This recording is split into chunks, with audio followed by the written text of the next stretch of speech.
a start.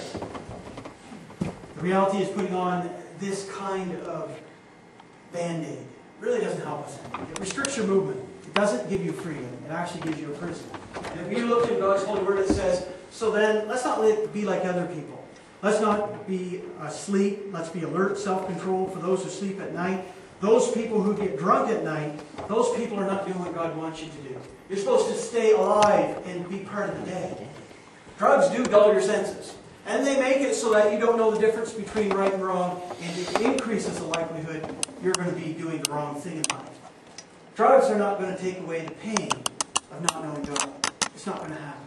Again, it's a spiritual problem that a worldly solution can't handle. Let's look at the next one. And this one hits an awful lot of people. And this one is sex. This is another big one that a lot of kids, a lot of teenagers, and a lot of adults ultimately believe, what's wrong with having sex? What's wrong with it? Why shouldn't we have sex openly and freely with as many couples as we want?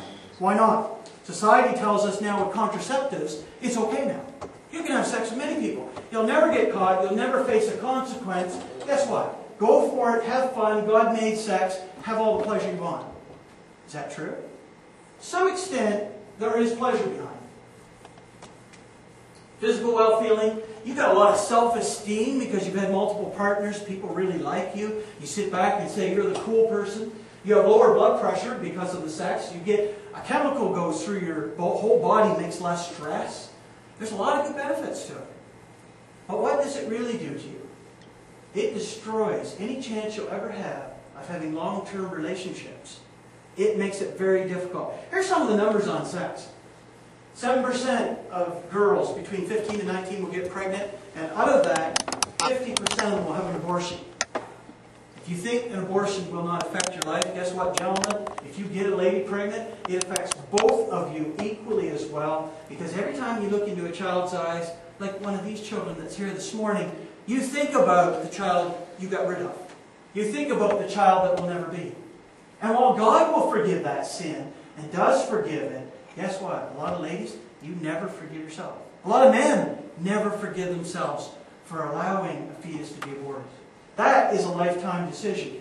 And what about sexually transmitted diseases? 2% of the population will get one of those diseases, and you really won't know you have it. Gonorrhea, chlamydia, syphilis.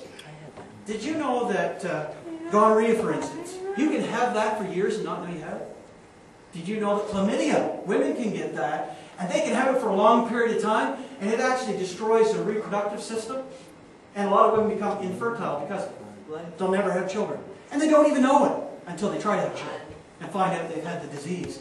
Syphilis is another bad one. It attacks all the internal organs and can kill you from the inside out. And you don't even know you have it. And if you say, well, 2% is not that bad. What's the chance of me getting that? You've got to realize your sexual community that you are in is a lot bigger than just the person you sleep with. Think about that. You sleep with somebody, if they slept with 20 people, you just slept with all 20 of them. Because whatever diseases they have, you now got it.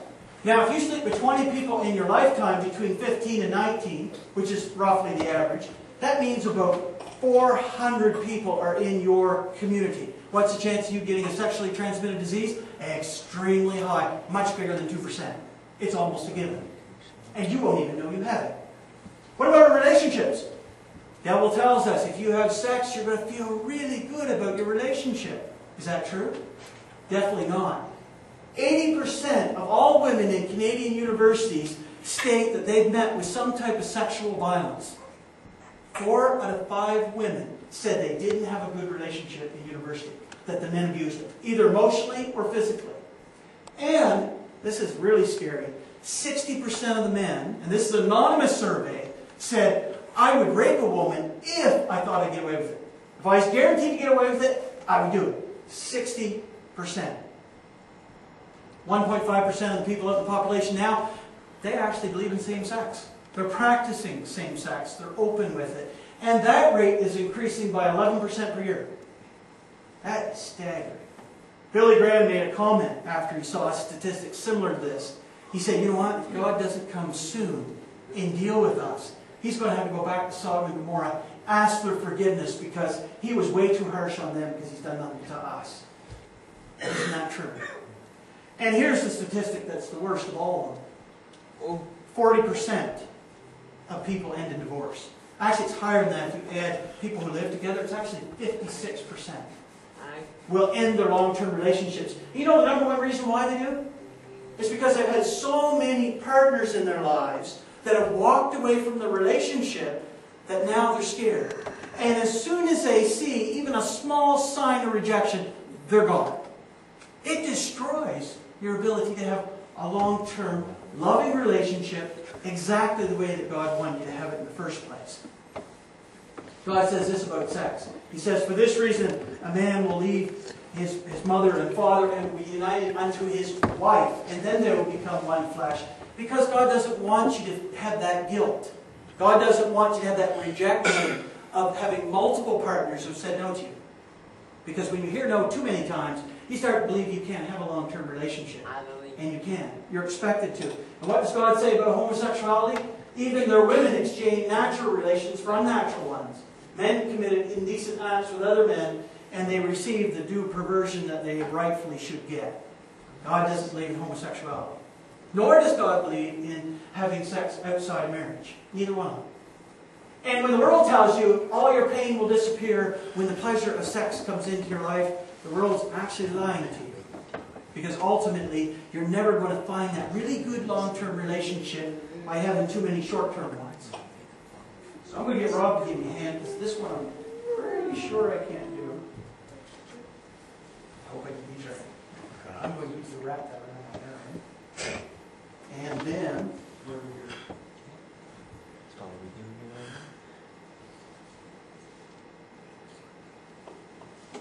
I would not record this. Without falling down. Nice, neat desk.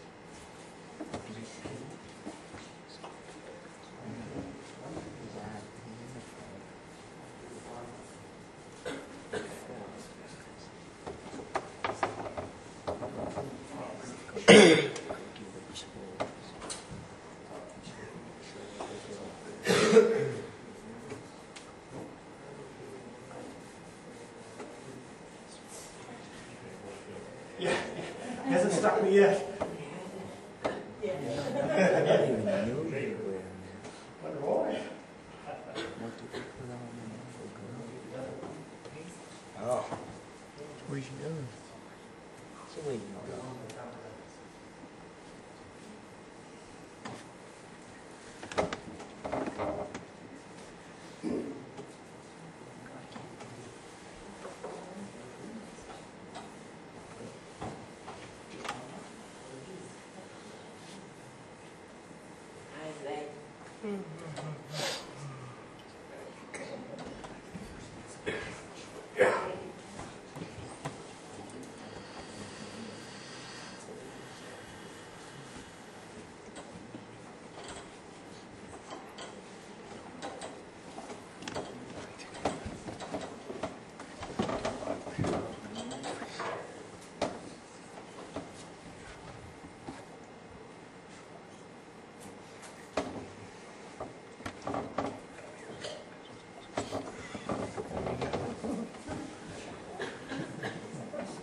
Let's go to the next one.